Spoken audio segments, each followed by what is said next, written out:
Onika, what is it like to be a Black woman and deal with mental health issues? It's strange, really, because I was always Black first and crazy second. Mm-hmm. And now it feels like I'm crazy first and Black second. So my experiences have been a mixed bag, really, when it comes to being a Black woman with mental illness. It's something that I've had to redefine for myself. Let's just put it that way. Okay, I hear you. Well, we could at least admit that you're Black and you're Black and crazy. Black and crazy. All right, cool. I had a series I started about that, but it never popped off. Listen, we gonna make it pop off. We'll make it pop off. Black and crazy. The Afro-Canadian experience was my favorite. I got that dish. Got that. I got that dish. Dish. I got that dish. I got that dish. That dish. Hey y'all, it's Onika. And it's your girl B. And you are dishing with Dainty Dish. How you doing today, B? I'm okay. You know, enjoying the weather. It's been a little nice the last couple of days. It has been. Mm-hmm. How about you? Your hair looks really good. Girl, hunting. Got a little Janet Jackson going on. A little Miss Jackson if you nasty. I can't lie. I'm feeling myself. If our followers if our people follow me on Instagram, they'll see that I'm feeling myself. So yeah, the hair looks cute. It looks cute. My hair looks like hellacious. Well, you got it wrapped up right now. But I haven't wrapped up. It's not popping off though. It's probably laid and fried and down to the side. Yep, it's not popping off right now though. But you know, I gotta go into the workplace, so I gotta try to keep it flat. That's fair. Until I get to go to see Pinky. Shout out to Pinky, my hairstylist. Oh my goodness. Oh my gosh. How are you though? How's everything going with you? Oh my gosh. I know that was really dramatic. Mm-hmm. That was really. I'm so almost tired, dramatic guys. as your niece. Oh my gosh. I'm so exhausted. It's been an exhausting week. I came off a pretty chill weekend, but I didn't get as much or achieve as much as I hoped. I put up new blinds, which you guys will see on Instagram Live once we go live. So we'll talk about that later. So nice. They're so nice. They're like this lovely shimmery gray color. The ambiance is like it's popping. It's popping off in here. It's popping. And I can't wait to share it with you guys. I just have a table to refinish and some plants to buy. I'm honestly, B, that I'm a perfectionist. I have a vision of what the set is gonna look like. Mm-hmm. So I need it to be just so. I need it to be exactly what it's going to look like before I reveal it. And we'll get it there, guys. We'll get it there. But it's just been a really exhausting week. And I know it's right now when we're taping, it's Monday. Mm-hmm. If you didn't know, out there in the podcast world, we tape on Mondays. Dedicated team. Elle is here. Shout out to Elle. Yes. B is here. Shout out to B. Oh, thank you. I'm here. Shout out to me. Oh, yeah. Yeah. So cramped up in my little apartment. That's where we tape. I'm just giving away all the secrets. But yeah, we are in February, and February is Black History Month. Why not close off? Why not end beautiful Black History Month? That's been with all these beautiful Black people that I'm in this room with. It's been a sad one though. Why do you say so? Kobe's. Oh, Kobe. That was February. And was January. And for our hip hop listeners, Pop Smoke. Pop Smoke. Pop Smoke. Baby, welcome to the party. Oh, okay. I know that. Baby, I know welcome that. to the party. Well, we had some L's in we lost some great Black people, but their legacy will live on. And that's the most important part. But that's true. Black History Month has always been kind of I remember in high school, it was just such a controversy between the black people and the white people, and then like the white people complained and they made it Cultural History Month, and then we were all like, what the F? Yeah. My high school, like we used to do like Black History Month for like grade 9 and 10, and then like white people complained, and or their parents complained or someone complained. I doubt it was black people complaining about Black History Month. They're just saying, if I had to suspect a culprit, it would have been them. So then grade 11, 12 OAC, it was Cultural History Month. Oh, wow. Yeah, so it was a cop-out. It was a cop-out. I just remember it being a sore topic because it was like...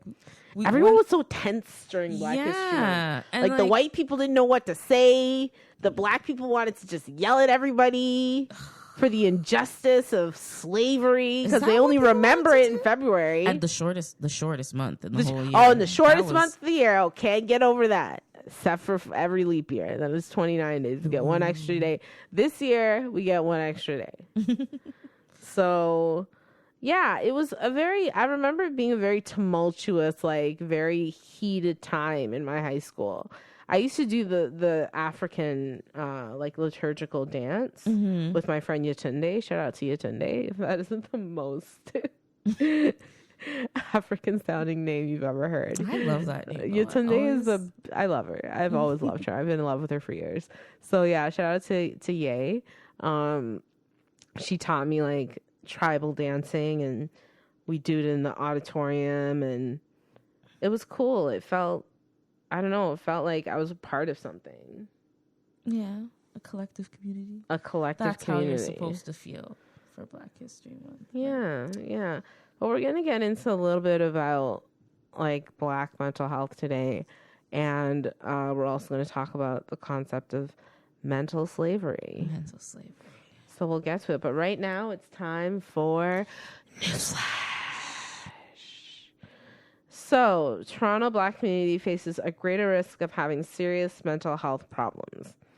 The city of Toronto has launched a campaign focused on the impact of anti-Black racism on mental health. The campaign culminates in a Black Mental Health Day on March 2nd. Write that in your calendars, guys, because it's going to be annually now. It's weird that it's not in February, but I questioned that. But whatever, March 2nd, we get to extend Black History Month. So listen, March 2nd. You're supposed to be Black every month. That's the thing. You're Black this month. Black. Yeah, on that day, institutions will be asked to take action focused on protecting and promoting mental health and wellness for Black Torontonians. The Black Experience Project found that the Black population in Toronto and the GTA specifically is the most stressed. Of course. They're the most stressed. Yeah. Like, of all the populations, that sounds insane. I could believe that, though. Yeah. And it says additionally, parts of the Black community have a 60% increase of serious mental health problems such as psychosis. Really? I suspect it's all the marijuana use. I'm gonna keep it completely 100 with you guys. Like, think it was gonna be depression. No, I wouldn't even say depression doesn't often lead to psychosis. Psychosis can be drug induced, or it could be like something like mania or psychosis through schizophrenia. But I think what a lot of these young men and women are suffering through is psychosis as a result of marijuana use. Yeah. So I think that's where that if I had to guess, I'm no scientist. I didn't do the research other than the research I did. I mean, we'll see the difference by next year. I mean, we're legal now, so honestly. And the Mental Health Commission of Canada reported that African, Caribbean Canadians were more exposed to factors that are linked to poor mental health for everyone, such as poor education and housing, unemployment, poverty, and criminalization. So these are considered social determinants, which we will talk about in a minute. So yeah, these are factors that contribute to why Black people aren't getting the help that they need for their mental health. Could you imagine all those factors? Yeah, and then another thing, and one person having all of those factors and just one, like, I would consider myself like one of those people. The only person that trumps me is Black male. Yes. Mentally ill black female versus mentally ill black male, they trump me. They're going to get treated a hell of a lot worse. Yeah, all the way around.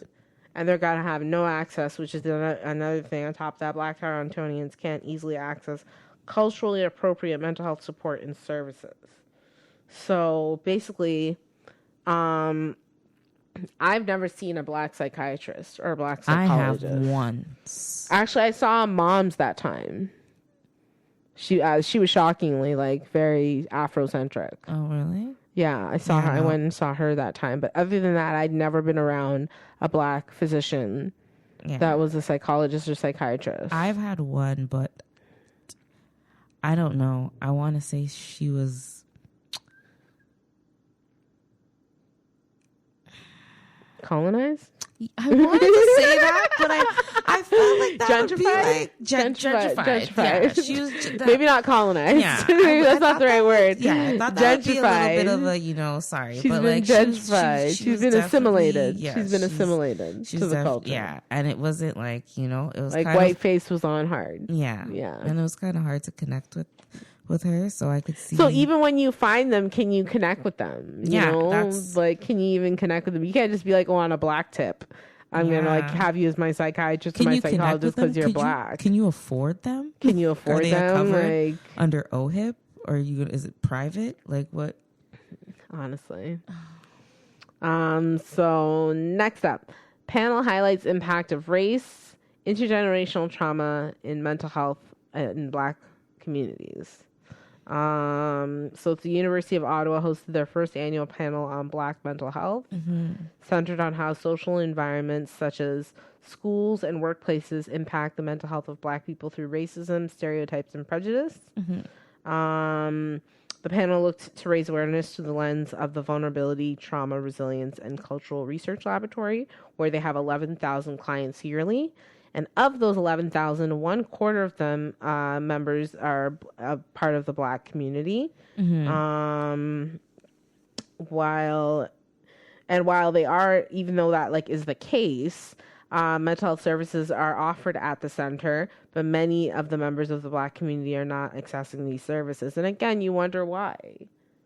You have to ask yourself, why aren't they accessing these services? Are they not advertising it well enough? Well, it's not even about advertising. It's about knowing what questions to ask. I think the biggest problem with the black community, and I touch on this again, we'll probably again later in the show, is that we're under this ignorance is bliss guise of dealing with mental health. I always use this saying. I swear it's I'm the first person that's ever said this, but they think they could pray the cray away, and they address that. They're they use coping mechanisms like religious institutions and pastoral guidance to. And I'm not saying those things don't work. I'm not saying those things don't have power.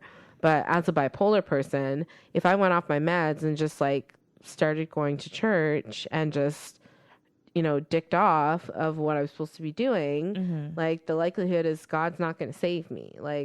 God gave me, I'm of the logic that God gave me doctors and psychiatrists and psychologists that are learned and know what they're doing to help me. Right? Not that science is the antichrist of everything. Right? Yeah. So the whole concept of pray the cray away for me is, I don't know, it's tough because it's the go-to, it seems, in the black community. I think it's taboo. It's not even just praying it away and anything like that. It's just a lot of people don't deal with it because their parents didn't deal with it and their parents' parents didn't deal with it. So it's something that trickles down the line that is just I've dealt with worse. Because, everybody hears their parents say, "Oh, gosh, I walked 5 miles to school to get a bucket of water." To get a bucket of water and everything. Our dad's story was, I think it was 10 miles to get a bucket of water. So, there's, everybody has their own struggles. And sometimes when they, our parents look forward at us or, our parents look back at their parents, nobody was taught to cope and deal with these things. They're just taboo things that you just deal with it. That's life, Yeah. My favorite saying now from Good Doctor, tough tit mouse. Tough tit mouse. Tough tit mouse. That's life. Okay? I have to get on this show. You do. Tough tit mouse. I have to get on this show.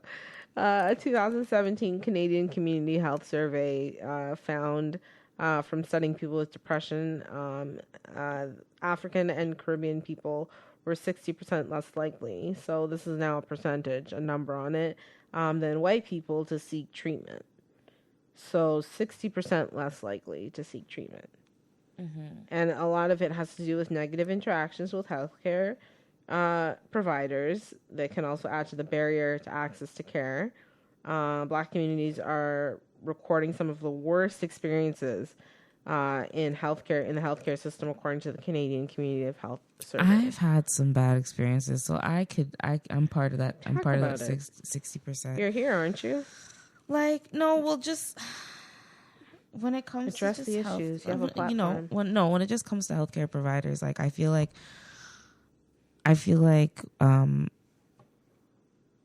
actually I've heard this. I've read something about this saying that when it comes to African American women, especially since I'm a mom, so I've been through labor, but when it comes to us, like they don't believe in our pain when we say we're in pain or something's bothering us. They like to be very dismissive, and it makes you not want to go, back to doctors. Like I've had a skin issue for well and over 3 years. I've been to like 3 hospitals for it, and they're very dismissive, saying like, oh, you just ate something, like you just did something. And one thing that I've learned about doctors don't like you going to them and telling them what's wrong with you. No, oh God, no. You can't go to a doctor and say, diagnosis. Listen, I went on Google and I looked up my symptoms and I have XYZ.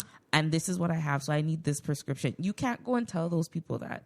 And I had to figure out for myself what was wrong with me and my skin and not even get any help and basically be on over-the-counter medication for months at a time on things that, like, you shouldn't be on more than, like, 10 days at a time. Mm-hmm. And I had to just learn to cope with it. So like you're just suffering in silence. And we do have a black male here, so I'm gonna say this now too. I feel like black guys don't like going to the doctors. No, they don't. They don't like going to Elliot's shaking his head like nah. It's not what we do. Like, you guys would rather rub some salt on your wounds than just be better. Put some Windex on it. Put some Robitussin. Right? Put on some of that Tussin. Oh my gosh. That Robitussin. And I'm a person now, even with my 2 kids, like if my kids, I tell the eldest one, I'm like, yo, listen, mind your P's and Q's, because if you get hurt, we don't do ER visits. Because we're not going to the doctor for them to say, drink some Tylenol. We're not waiting 3 hours for them to tell me, drink some Tylenol or you'll be fine. It has to be serious. You have to be bleeding or something crazy for have them to a be projectile coming out the side of your head or something. Like, no. So. Oh my gosh. They treat us differently. They do. They do. So in the black community, they're suffering from an increased rate of mental health concerns, including depression and anxiety. And I can completely see how this is happening because of all the disparities that we have to deal with within society as black people. On a day-to-day basis. Like, white people are never gonna, like we can't forget we're black. I think white people forget they're white. Like, and some of them take liberties. So I'm just saying, like, some of y'all forget that you're white. But black people can't forget that we're black. Like, it's apparent. It's like in our faces all the time. Every day. All the time. Like, and it's not going to change. So all you influencers out there that like to be on Instagram tanning up your skin to be us, Lord Jesus, and doing what I'm calling you out right now, and doing whatever you like to do. No. Not in Black History Month, you don't, honey. Not this month. I see the thing. I see a video. And the person's like, me in the office all month, and someone's like, excuse me, where are the blue pens? No, we're using black this month, okay? We're using black. We're all black this month. Where's the sugar? Brown sugar and honey is at the front this month. White sugar's in the back. I'm sorry. You'll get that in March. I'm sorry. So that is hilarious. Oh my gosh! Stop the madness right now. Oh my gosh. So using the U.S. as an example, our cousins to the U.S., because their stats always come up are easier to find than our stats. But I found stats for us, so don't worry. Isn't that terrible for a second? Can we acknowledge that? Like you go on Google.ca and it's bare American stats. Like even if you .ca it's bare American stats. We are not the melting pot, okay? We need more stats. Well, I'll tell you why we don't. Like it's later on in the why we don't have stats. Give us the U.S. stats. So 13.2% of the U.S. population identifies as Black or African American. Mm-hmm. Of those, 16% had a diagnosable mental illness in the past year. And that's over 6.8 million people. Excuse me? The 16% is over 6.8 million people. America's got a lot of people living there. More than Canada. Okay. You only have concentration in Ontario, BC, and Quebec, and that's it. That's true. 6.8 million people. And I'm going to assume the 16% is not getting help? They have a diagnosable illness, so I don't think that necessarily means that they're getting help. I think that number is actually probably a lot less than what's being reported because there's no race-based data, which we'll get to. Okay. But the Black Health Alliance in Canada had a couple of things to say about our Canadian stats. People of Caribbean,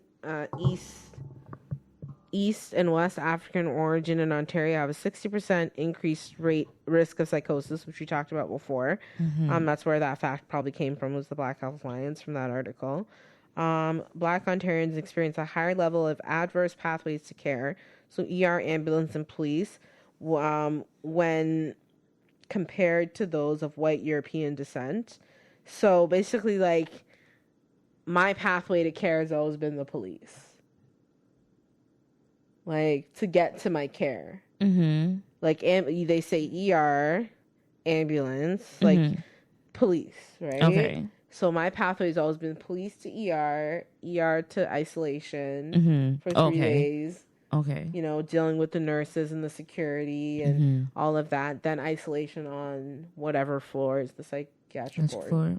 Yeah. So, rarely has there been an ambulance involved. I think one episode I had, there was an ambulance because I called them. Remember that time I pulled an iPhone? Yeah. So, and this is the fact that I was telling you guys before we even started the show. Black Ontarians experience higher rates of restraint and confinement under the care of mental health and addiction services. And I can attest to that. That's probably facts. When I'm hospitalized, I get restrained a lot for the slightest indiscretion. Throwing food at a wall, ripping a cord out of the wall. Doesn't matter. It doesn't matter what, because you're trying to get out. You're trying to escape. Right? Yeah, of course. And you convince yourself you have the answers to how to escape. So you do everything in your power. You clog a toilet, so they lock the bathroom on you. So now you're pissing yourself, and they strapped you down because you didn't eat your dinner, or you don't want to take your meds, so they strap you down and give you a needle. They're all that first month, it's just restraints and confinement for me. And I'm not saying because I'm Black. I'm not saying because I'm crazy. Maybe because I'm Black and crazy. I don't know. Well, possibly. I was going to say if people around you aren't getting the same type of treatment that you are, yeah, who knows? Who knows? This girl has your best friend's name, Amoy Henry. Oh. Yeah. This Shout is out the to Amoy. shout out to Amoy. I know she's listening. Of course she's listening. So this is the Black Health Alliance strategic partnership and business development facilitator. So she says cultural competency is a thing. If you're from another country and you're in a place that's supposed to be safe like Canada, but you walk into the physician's office and your physician is treating you like you're an outlaw, you're going to feel alienated from pursuing services and getting the care you need. That's where the stigma comes in. People avoid going to the doctor. People don't want to be in a certain space where they feel like their safety will be violated. What do you think of that? I think that goes for anybody, but for African American people, it goes more so for, because honestly, we can't speak to any other experience. So. Yeah, but it's like I don't know who it's touchy for, because it's not touchy for me, but like I'm trying to, save face. But I mean,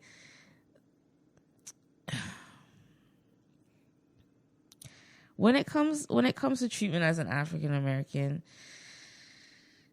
outside of hospital treatment, outside of medical care and anything, like you are put in this bubble. You're stereotyped automatically. Like, it happens all the time. Like, for Black males, as we were talking about earlier, like, you're walking down the street late at night, a woman might clutch her purse, or someone might feel uncomfortable. Someone might treat you differently, day or night, really. But, like, you get these experiences outside in the real world, and then to come into a safe space like a doctor's office that's supposed to be unbiased, like, you took a Hippocratic oath. That Hippocratic oath. Like, it nearly makes it sound like a hypocrite. Like, all that Grey's Anatomy, eh? Listen, Hippocratic oath. Like, listen to you. I'm just saying, but like, you took an oath, and you should abide by it. And people shouldn't feel uncomfortable coming into your space. Your space should feel safe. And it's a shame that, it feels safe for some and it doesn't feel safe for all. For others. Like. Yeah, I'm so grateful to my team. I just want to shout out my team, if any of them are listening, for providing safe spaces for me to be able to go to. But it took a lot to get there, to get that. Yeah. The dream team, basically, is what I have right now for my mental health. And it took a lot to get there. But I would recommend you just keep moving forward and being resilient, as Dr. Alex would say, and keep it pushing. Yeah, you have to. You have to find your safe space. You have to and if you can't find it, make one for yourself. It's a downward spiral. Make room. Like, if you don't make that room and you don't make that space for yourself, it's a downward spiral. Like, it's one of those holes that you never want to dig yourself out of, almost. And, it's not going to get any better if we don't come together as a community, And sometimes, what really sucks is that, it's really shitty to say. I'm going to say that. Just say it. It's really shitty to say, you're but in a like, safe space. We don't come together as a community a lot. Like, Black people don't come together as a community a lot. It's always competition and backbiting and like, oh, you have a problem. I don't know what that's about, but that's a personal problem. My favorite. That's a personal problem. Me and my girl Bella's favorite thing to say. Like, shout out to my girl B. Like, like, that's a personal problem. But sometimes we need to make it a us problem. No, I think, but that's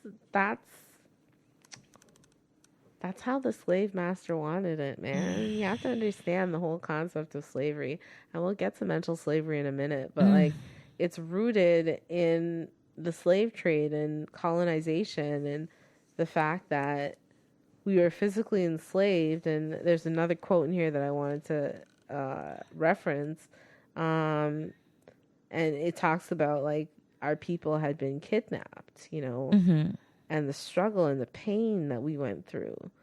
And it's just... And sometimes I feel like that struggle and pain is embodied in our DNA, It's in our DNA at this point, for sure. And that's why it's so challenging, I think, for Black people to move forward, because Black people have not been reintegrated into society. Nope. Like... Nope. No, we're made to feel like the other. Like,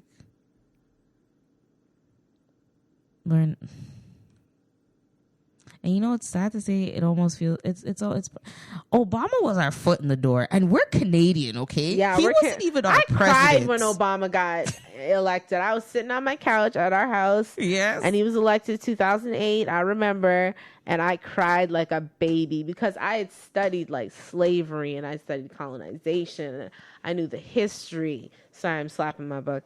I was getting passionate.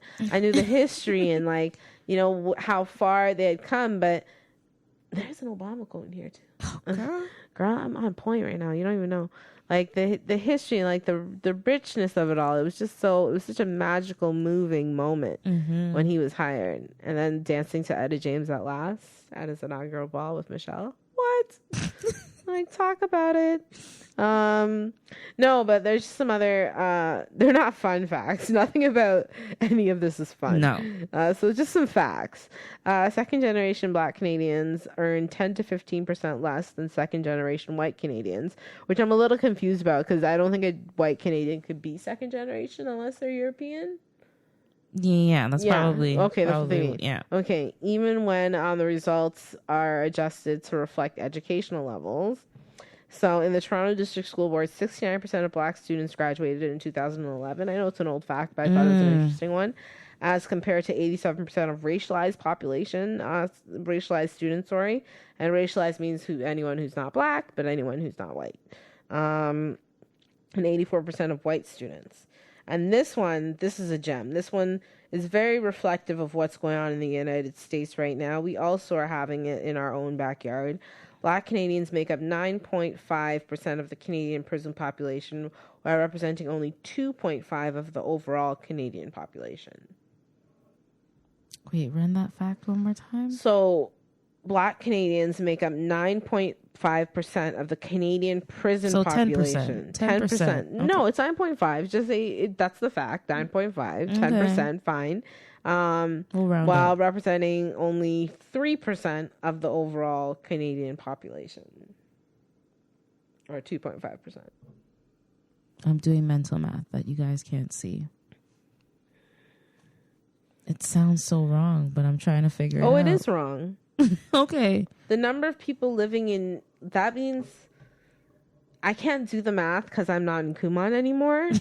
Sorry, Mom. Sorry, Dad. I'm over here. But it basically means, okay, so our population, only 2.3% or 2.5% of our population is Black or African Canadian or Caribbean Canadian. This is both male and female. Male and female, right? Okay. But 9% of the prison population is made up of our people. Our 2.5%. So it doesn't mean we're all in jail because we're at my apartment right now.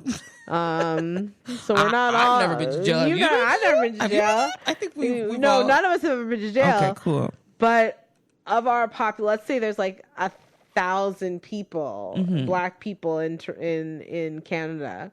That means like 9% of those Black 1,000 people are in jail.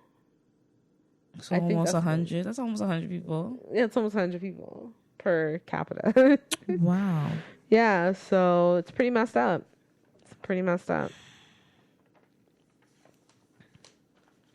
Oh, this is the one I wanted to get to.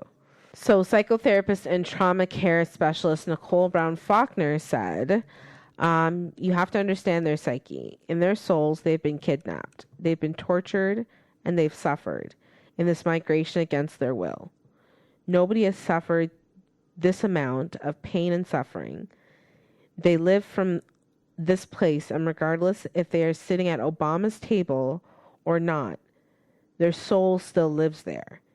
They have not been reintegrated into society at all. I'm educating the people who are handling our people, and I'm letting them know why they feel what they feel. That's some deep, soulful stuff. Like, and there's a quiz at the end of this show. I left school a long time ago. Listen, it's Black History Month. It's about learning. It's about learning and growing. Well, you know what? I could appreciate it because we're doing it together. Okay. To help you even more encapsulate that quote. Like, the psyche of the black man / woman. Their souls have been kidnapped. Like, our souls have been kidnapped. Yeah, so that's what I was saying a little bit earlier with the, it's like almost like it's embedded in our DNA. Mm-hmm. Like being, taken and surviving.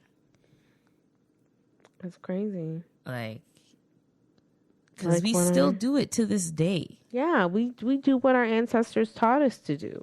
Yeah. That's not to plug one of my pieces. I don't know when I'm ever going to get to it to present it. But I wrote a piece a couple of years ago called Black Privilege, and I wanted to talk about why I was privileged to be black. And the whole concept of it was the fact that, like, because of the English, because it's really all the English's fault. I don't care how many people are listening in England. You got to know your history.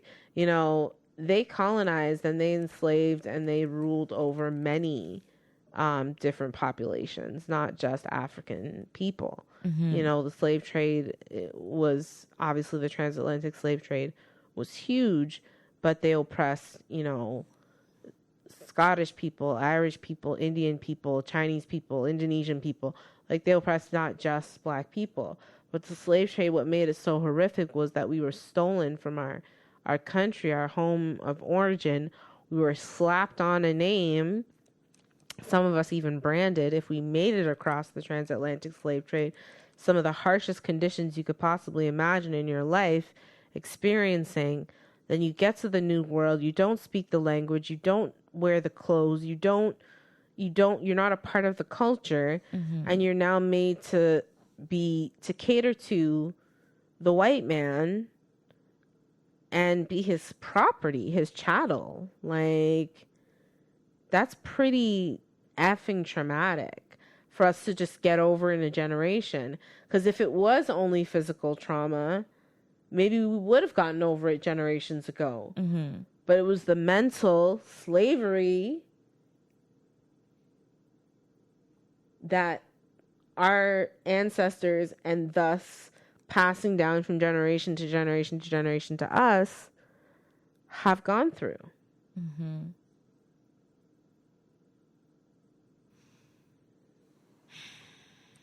I don't know. These are some deep things. I hope our listeners are listening and really taking heed. Yeah. Before I get into mental slavery, though, I want to talk about some social determinants of health, because it's all leading to what the definition truly is of mental slavery. So Black people in Ontario face disproportionately poor outcomes across the social determinants of health. So the social determinants of health are conditions which people are born, grow, live, work, and age into. Early childhood development, income, employment, education, housing, and racism are all key determinants. So disparities across several social determinants of health result in inequitable treatment and unequal outcomes in justice, education, healthcare, and child welfare sectors. Yeah, so some of the things that we already talked about, like the poverty, the problem with healthcare, the problem with the education system, like there's a whole anti-Black system that I think people fail to understand exists in Canada. Ooh. Like, they don't understand. They think racism is an American problem. No. They don't understand it's actually a Canadian personal problem. Personal problem. It's a personal problem. Sorry, you're just taking things the wrong way. Like, it's anti-Black racism is, and I want to quickly define it so you know what I mean by anti-Black racism. Policies and practices rooted in Canadian institutions such as education, healthcare, and justice that mirror and reinforce beliefs, attitudes, prejudices, stereotypes, and or discrimination towards people of Black African descent. So yeah, anti-Black racism is embedded in our culture, really. And we don't necessarily, like me living in Toronto, in the city of Toronto, I had an Uber driver last year call me the N-word. Like, and he was like, really? He's from like fucking Bangladesh or something. Like, I don't even know. Like, he just, he's just flinging it out like flinging that? it out. Like, just flinging it out like because I that? slammed his door too hard. Like, yeah, like it was one of those things. He got a 1. He got a 1 rating. Let me tell you that. Of course he did. But what yeah, else would like, you have gotten? you know, I remember the first time in my life that I was called the N-word, for example. It was when I was in kindergarten. And this little white boy came up to me and said, my dad said, I can't play with you because you're a dirty N-word. And I just don't like saying it on the show. Like, I don't like saying it too much. I say it in my personal life, but not on the show. I say it with an H at the end. With an H at the end, exactly. Not an ER. No, but like, sorry, where was I going with this? The first time you've ever been called the N-word. Oh yeah, the first time I forgot. Yeah, the first time I'd ever been called the N-word. Couldn't play with you because he couldn't play with me. So it's like it's social, it's economic, it's so many different elements go into anti-Black racism. It's like ingrained, as I said, in our society, and we need to do something about it. And I guess the City of Toronto, their launch, is the beginning. I've never been called the N-word. You've never been called the N-word? I don't think I've ever That's been. some millennial ass BS. Like, you know, look, I'm trying to think because maybe I have and I just don't care. I've just never cared. Like, I don't get angry if someone... No, I don't get angry. It doesn't anger me because I always say words, as we said last week with language, words only have the power you give them. Yeah. Like, I mean, it probably angered me when I was 5 and I didn't know what the word meant. Then I found out, you know, what it meant. I was probably hurt. But like as I grew, you know, I don't let words like that bother me. Yeah, no, I don't. That's why I use it like in my everyday dialect outside of work and like just in my own personal life. I'll use the word. But some of the main challenges though of getting the help with mental health and addiction services is the Black population is profoundly like misunderstood and stigmatized, which can pose a barrier to raising awareness and has a long-term impact on the population and the patient's healthcare outcome. So I'm going to go back to the whole church thing because I think that's probably one of our biggest problems. Okay. I'm not against church. I go to church, you know, I believe in God. I believe in the power of miracles and healing and all of that stuff. I'm just saying, I also believe in the power of science. So I think because we're in such a unique situation where culturally, a lot of Black people, first generation, second generation, first generation immigrant like me, have grown up with several different cultures. Like they've grown up with the North American culture. They've grown up with the for me, Guyanese culture. So I found when it came to my mental health, as I said, my mom thought she could pray the cray away and that would make it okay. And to this day, she still thinks it was the power of prayer that healed me. Not any of my hard work or anything, just the power of prayer. Continue. Hi, Mom. Keep praying for me. You know, I need it. Yeah, but one of the main challenges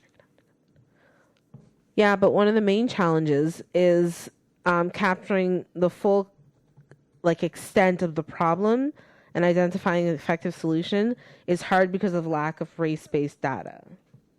Yeah, like what we were saying earlier. I'm like, there's no Canadian data. There's no data out there, and it's not just science's fault. It's our fault too because we're not being honest. It's a vicious cycle. Like we're not being honest with ourselves. The community is not being honest with each other. We're using old world solution and biblical solutions to solve modern day problems. And then we don't reach out for the help we need because at the same time, like the people that are out there, they don't look like us. They don't have our experience. They don't know what we've gone through. They don't know our history. They don't know our story. They don't know our struggle. Right? So it makes it challenging to reach out for that help. So we stay in our blissful ignorance and we don't come up with the solution for the actual problem, which is that Black people are not getting the help they need when it comes to their mental health. And if I had a solution for that problem, I would say listen, guys, it's every man for yourself. Like, get out there, self-advocate. Start a conversation. Start the conversation. Get in touch with us if you need resources or services that maybe we connect you to if you're in the Toronto area. I know stuff. Like, I'm aware. I'm woke. I wanted to say that. Get I felt it, like girl. saying, You woke. Get it. I'm woke. You woke. So, yeah, Yes, like, reach out. B will give you the info at the end of the show. For sure. So this term anti-Black racism was coined by Professor Akua Benjamin. She was a professor of social work at Ryerson. And she was seeking to highlight the unique nature of the systemic racism on Black Canadians and the history, as well as the experience of slavery and colonization of people of Black and African descent in Canada. So even though, and there, like, the history on this is a little shaky. I don't remember everything in my history books, but I think there was some kind of slavery issue, indentured servitude situation going on in Canada back in the day before it was like the freedom of the North and let's go to the North. Yeah, I think people there was always some slavery assume in Canada. That there was never slavery in Canada. I believe there was. It was prior to when England abolished slavery, and then they became indentured servitudes, or they became, paid wage servants or whatever. So, the North wasn't always spectacularly amazing. Like it had its issues. It had its issues back in the day. It's actually funny that you bring that up too, because I seen a image online, and it was saying that it was basically trying to say, like, people fail to realize that slavery hasn't ended. Like, gonna use you as my history dates. So when did slavery start? 1640, in the 1640s? No. 14. Was it 14 or 15? 400 years. So for 400 years, okay, Kanye said it wrong. Are you looking at it? Yes, please. But so 1619. Okay. So from 1619 to the year that slavery had ended, which would have been 1863. 1863. I'm really bad at history now. I don't know. I don't remember when the American Revolution was. I thought we were going to be on the ball with this right now. 1865. So sorry. From 1619 to 1865, like, we had slavery. It ended. But after that, we're going to go with the man because, whatever. The man had to figure out a way to basically still keep people enslaved and in line without it being called slavery. So that's Jim Crow. So that's when Jim Crow came into play. That's when prison came into play. So as you were saying with the prison population, when they could get us in line for the littlest of, infractions. And then from there, it's gone now. They're trying to say now it's touching almost into social media, that we're almost enslaved by getting our information and our news from only social media. Like, because I could say that I hear about most news stories online before I even hear it on I don't TV. even listen to the news. I never know what's going on. I didn't know Kobe died. I don't know what's going on in the world. I'm too busy in my own world. Like, that sounds like a personal problem. We are still in slavery days. I'm not enslaved by that stuff. Okay. But I understand where you're going with that, because, like, and I think we've it's not just like, I think modern day slavery can be attributed to Black people. It could be attributed to Iranian people. It could be modern day. It could be attributed to everybody that's oppressed. Of course, you can have modern day slavery in corporations, which could be attributed to other white people as well. Like, but I understand the concept of slavery still being a thing, because, as the quote said by Miss Faulkner, we haven't been integrated back into society. We haven't been given the rights and the responsibilities and the due that we as Black people deserve, in our communities. We're treated differently. Like I said, we're treated like the other.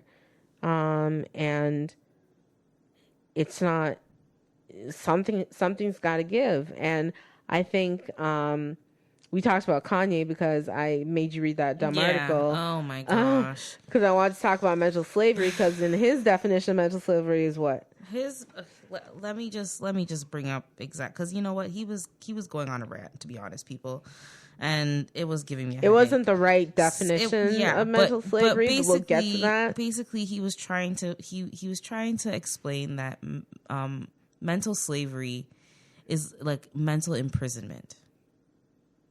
You know, so I'll quote him directly from this article. So it says, when we hear about slavery for 400 years, it sounds like a choice, he says. Like you was there for 400 years and it's all of y'all. It was like mentally in prison. I like the word prison because slavery goes too direct to the idea of blacks. It's like slavery, Holocaust. Holocaust, Jews, slavery is black. So prison is something that unites us all as one race, blacks and whites being one race. We are all the human race. So that is not the definition of mental slavery, Kanye. If you're listening, not it. We whatever. see what you were trying. We see what you're trying to do, and saying that like, oh, you support Donald Trump because like it's not a black thing or a white thing. It's the Republicans Republicans being the ones that free the slaves or whatever. That's not where mental slavery comes from. It actually comes from one of the heroines of our culture, and I would like to highlight him right now. The term was developed by Pan-Africanist and Black nationalist Marcus Garvey. But big up to Marcus Garvey. Yes. So Garvey, born in Jamaica, arrived in New York in 1916, where he founded a number of successful business ventures, vested in Pan-Africanism. Well-known businesses were the Negro World newspaper, so World Star today. Oh. He was the original World Star. The international shipping company called Black Star Line and the Negro Factories Corporation. So he coined the term mental slavery in a 1938 speech, and he meant it in the context of knowing African history, including the plight and the advancements made by Africans in the struggle, tracing one's roots going back to Africa, and continuing the fight for liberty. And the actual quote where he uses mental slavery is, and it's been quoted again, and I'll tell you about that in a minute, we are going to emancipate ourselves from mental slavery because whilst others might free the body, none but ourselves can free the mind. And Bob Marley also said this. He was inspired by Garvey's words and put them in his song Redemption. Emancipate yourself from mental slavery. None but ourselves can free our minds. Emancipate yourself from mental slavery. Yeah, there you go. Good tune. That's big tune. Big tune. Yeah, but it's like, I think mental slavery speaks, like, to me, it's everything we talked about today, all the disparities, the social disparities, the economic disparities, like everything that we're seeing today in the Black community. And I think our inability to figure out a way to get out of it is where the mental slavery lies. The thought that there isn't help out there, that you can't receive assistance, that the barrier is so great, because you're Black, is, to me, mental slavery, because I'm Black. My sister's Black, Elliot's Black, and we're doing things and trucking along, and, life's not easy for all of us, but we're doing the best we can with the lemons we were given, right? So it might be a little sour, it might be a little too sweet, but we're doing it. We're making that lemonade. Yeah. So I don't know. I just believe that we enslave ourselves sometimes by fear of what is unknown and fear of maybe even failing in this blaming world. Other people, for our shortcomings, and I think a lot of it comes from fear.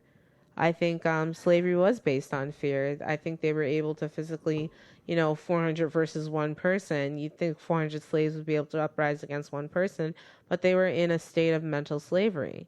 You know, it wasn't just physical enslavement. It was emotional. It was spiritual. It was religious. It was all of those different things. And that's been passed down from generation to generation until it's landed in our laps now. So we could stay mentally enslaved, or we could free our minds. We could free our minds from the enslavement. Break the chains. Break the chains. Yeah. So many generations have passed, and I just want to see my people successful in life, like living their best lives, doing their thing, you know, being successful. And I see the ladies. Nothing to stop them. I see the black strong ladies, you know, with their businesses coming out the woodworks, and they're doing their things, you know. And just because, you know, it's Black History Month, and I just said that. I got 2 ladies that I see all the time on my Instagram, so I'm gonna give them a shout out real quick. So my girl Olivia, you know, Magically Wasteless, she's doing her thing and always trekking, and she's always an inspiration for me, honestly, when it comes to, you know, business and keeping it going and doing what I need to do to, you know, as well as you. Oh, I can't shout us out on the show, you know. Yeah, so you can shout me out on the show. And you know, also my girl, my other mother. Okay, I got my other girl, Mother C. You know, she has an accessory line. Oh gosh, by C, yes. By C collection. By C collection, yes. So, you know, and I always see them doing their thing, and like these are the things that are breaking the chains, that are breaking the molds, you know, to get us into a better headspace, a better place, support Black-owned businesses. We do. I'm trying to unsubscribe the title right now because I can't afford it, but I supported them for like a year and a half. So, girl, get it. Like, I gotta balance my budget, guys. Sorry, supporters. It's okay. Yeah, Beyonce and Jay-Z will be fine. So 5 questions you need to ask yourself to see if you're suffering from mental slavery. So these 5 questions, I don't know how they were created by Amos Wilson. Like, they're just 5 questions, but they're pretty profound. He was a professor of psychology at the City University of New York. So, number 1, what language do you speak? English. Because you were forced to adopt a language during slavery. That's why you speak English. Yeah, that would make sense. Yeah. What name do you answer to? The name my parents gave me? Well, I gave you your name, but... Well, yeah, the name that you gave my parents to give me. So, Bianca and Onika Dainty, our slave name. Yeah, Dainty's our slave name. Dainty's our slave name because we were branded as property. I just don't want to change it because I like it, and I'm not going to like Oniko Bembe. Yeah, or Matumbo. Sorry. I'm sorry. I'm sorry. Okay. What food do you eat? A plethora of foods. Yeah, but if this was America, Massa would eat the pork chops. And we'd eat the chitlins. Pig feet and the chitlins. We eat the pig feet and the chitlins and the intestines. Greens. Oh my gosh. What God do you pray to? Jesus. A white Jesus or a black Jesus? Black Jesus. Yeah. Like, most of the black people pray to a white Jesus. It's controversial, but I believe what they say in the Bible. God had the skin of copper and hair like wool. That is a black man. So, I'm just saying. Look it up, people. It's in the Bible. What kind of clothes do you wear? I wear beautiful garbs. Not as beautiful as them African garbs be shining. You walk into a space with a bunch of African women. They got headdress. They got dress. Beautiful garbs. We were robbed, man. We were robbed. We were royalty. We were kings. I'm in and sweatpants queens. and a hoodie. I look like a hipster white boy right now. They robbed us of our titles. They robbed us of our Jealousy garbs. is a sin. It's a sin. What does Future say? Is it Future? Yeah, it's Future. It's a cruel world that we live. You're so stupid. It's a cruel world. So I hope you guys learned something about just black mental health and even a little bit about mental slavery. If you are mentally enslaved right now, guys, and you're out there, break the chains, break the mold. Break the molds. Yeah, I don't make the mold. I am the mold. Like, that's what I'm talking about. So, Yeah, I am deep. the mold. That was deep. So break them chains and, do what you need to do for your health. That's the most important thing. And you have to advocate for yourself. I keep saying this on this show, and I don't know who's listening and who's not listening, but I hope you're all listening. When I say advocating for yourself is key, it's not about being black or white or Chinese or Indian. It's all about... It's about working, putting the work in and getting it done. Mm-hmm. That's what it's about. It's not complaining. It's about being resilient and bouncing back when you fail. If one white doctor doesn't like you, find an Indian doctor that does. Or a black doctor if you can. They're scarce, but they're out there. Mm-hmm. If you get mistreated in a hospital, write a letter in crayon like I did once complaining on a nurse and send it to the head nurse and, do what you need to do. I wrote a letter in crayon complaining on a nurse that mistreated me, and I gave it to the manager of the floor, and she reprimanded her. So shit gets done when you don't sit in your own garbage and you don't wallow in your own stuff, and you learn that this world is not out to get you. This world is for you. This world is for all of us. Mm-hmm. It's not just for white people. It's for all of us. And we need to reach out and take what we need in order to grow and be successful. Don't be scared to step on anyone's toes. They stepped on our toes for 400 years, people. Unless they're your boss. They broke our backs. They stepped on our toes. Don't be afraid. So, I hope you guys had a great Black History Month. I hope you learned a lot. I remember one Black History Month when I learned a black man created peanut butter. Oh, yeah. Yeah, that's a fun fact. I don't know his name. Elliot, you want to look it up? Black man created peanut butter. I was shocked and amazed. Peanut butter. I eat peanut butter every day for the last 2 months. That's good protein, though. I love the stuff. Oh. Yeah, it's so good. We're ending off on peanut butter. George Washington Carver, peanut butter man. Peanut butter man. Peanut butter man. Don't degrade him like that. Don't degrade him. Not in this good month. Not in this good month. The sugar's at the back. All right, B, if you guys want to reach out, say hi, give us some topic ideas, just want to shout us out, or want to give us some fun facts about Black History Month that we didn't cover today. Yes. Tell them. I was gonna say. I feel like we should maybe even open an anonymous line too, for people who just have a problem that they don't know who to talk to, just because we're talking about mental slavery, and if you want to break those chains and you want to anonymously, it won't be my phone line. But it'll be the email. Work it out. But yeah, we'll just just send us an anonymous letter. We'll answer you back on the show. Listen to anonymously. We won't. Yeah, so send us an anonymous email. So B, tell them how they can reach us. Let's see how you could do this today.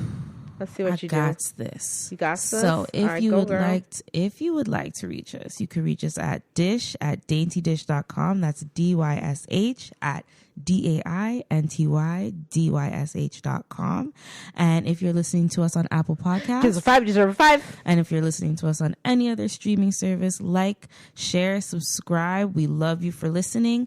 And if you want to get in contact with me or Onika on social media, my social media handle is thatmuvabadxo. That's THATMUVABADXO. And if you want to get a hold of Onika, hers is Best of Onika. That's BESTOFONIKA. And if you want to get a hold of both of us through the DMs, our new Instagram for our podcast is Dainty Dish Podcast. So that's at DAINTYDYSHPODCAST. Yes. I did it. Thank you. All right, guys. As I said, I hope you had a wonderful Black History Month. I hope you live in light and love and learned a lot. And just remember, don't be black just this month. Be black every month. Be black every month. And on February, be extra blackity black. black. All right, guys. That has been the dish of the day, and I hope y'all have yourselves a very, very, very happy hump day.